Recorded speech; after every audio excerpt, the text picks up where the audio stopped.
all-star just ruling for the game. Jaylon Jones will be out and Mooney will be out for the game. We'll see how that goes. Yeah. What happened here? Was that a practice thing? Yeah. Okay. I mean, has he made progress at all? He's making progress. He's making progress, so we'll see how it plays out. Could you pitch count him? Possibly. Yeah, we're looking into that for sure. With Mooney out, do you expect it to be Blackman that's the biggest increase? Yeah, Blackman, Edwards, both those guys got to step up. Yeah.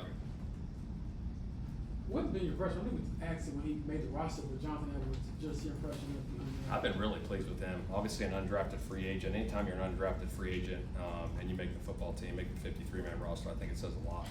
And he was our guy this year that made it. He works his tail off. He's a competitor. He's tough. He's physical. I mean, he battled through some things during training camp, getting dinged up, and was still out there competing. So, love the toughness about him. Love his physicality. No, kind of a topic last week, like X facing his old team. When those things pop up on schedule, like former player against former team, do you think that stuff like carries weight? Like, do you think that is a big deal?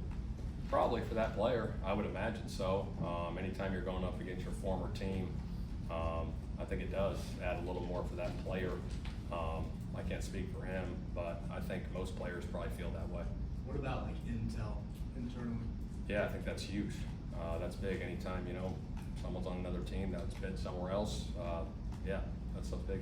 Do you worry at all that Sam Ellinger is on the Broncos, or is he too nice of a guy to do it? Yeah, I love Sam. I think Sam wouldn't tell him our secrets. So. In your experience in your career, how long does it take for you to get comfortable with like a new kicker? Like Spencer was 7 for 7 on all his kicks Sunday, but like he's still young. So in your experience, how long does it take for you to really start relying on guys like that? Well, you got to rely on him right off the jump, and obviously he proved it on Sunday. But you got to continue to prove it every week in this league, and I'm really pleased with Spence and what he did. But like I said, we got to continue to do it, and we go from there. But really like where he's at in his mindset. How's Anthony doing in his role? He's doing good. He's been real good throughout the week, preparing the right way, still developing the fundamentals, technique on the practice field, getting those reps on the scout team. Continue to lock in. Like I said, he's one play away. So. From one offensive mind, just watching another, what sticks out to you about Sean? I think he does a good job with his personnel groupings. He's very multiple in that way, trying to create mismatches.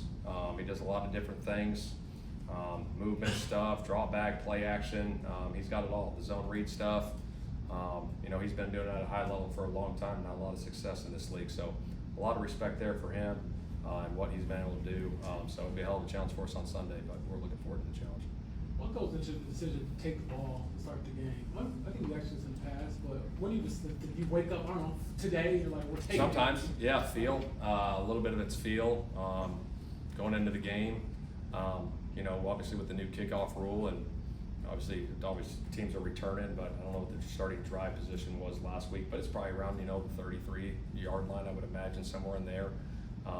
But an opportunity if you take the ball to try and go get points right away. And obviously if you defer and you got to go play D, you do that. So a little bit, just feel going into the week. Was that intentional with Daniel last week, just knowing his first start at home, we're confident in him? Or? Yeah, I think I decided that on Saturday. I was like, let's take the ball. We win the toss and let's go score and get a lead. That was just kind of the mindset. It's like the old adage was defer, and like the new, you think the new kickoff rule will have more teams taking it? I don't know. I really don't. We'll see how it plays out this year. I don't know the numbers, what it was last week, who won the toss and stuff. But there always is, the deferring chance. You get a chance to double dip if you score right before the end of half and you get the ball back again. So there's still that element to it. I think that's big. But yeah, we'll see how it all plays out this year. How careful do you have to be? More? I mean, every injury, but a hamstring in particular, like for Laiatu, just knowing that you can feel good one day and maybe one day you can't. Yeah, that's a good question. I think it depends on the player, how he's feeling. Obviously, relying on the trainers and the doctors, going through stuff, workouts, practice, those things, and just trusting that process with those things, because obviously those things can linger a little bit. But we just got to make sure they're good to go. Do you guys automatically image hamstring stuff? Yeah, do we what? Image go get yeah. What did you know? Obviously, you're in the same division with him, but what did you know about Daniel off the field before he got I think just hearing from other people and stuff, just the way he worked, the way his brain saw the game, talking to different people, going through the process, before we signed him. Like I said, it came down to the work ethic, the way he sees the game. Obviously, the completion percentage was huge, and he's had success. And a lot of people had great things to say about him. I didn't hear one negative thing, and he's proven it since he's been here since day one. So, excited for him. Obviously, you guys had Phillip, but did you talk with him at all during the draft process? And no idea where you were at Charvarius wise, but did you talk with Daniel at all when he came out of Duke? We did. We went and worked him out at Duke, and he was phenomenal in that process too.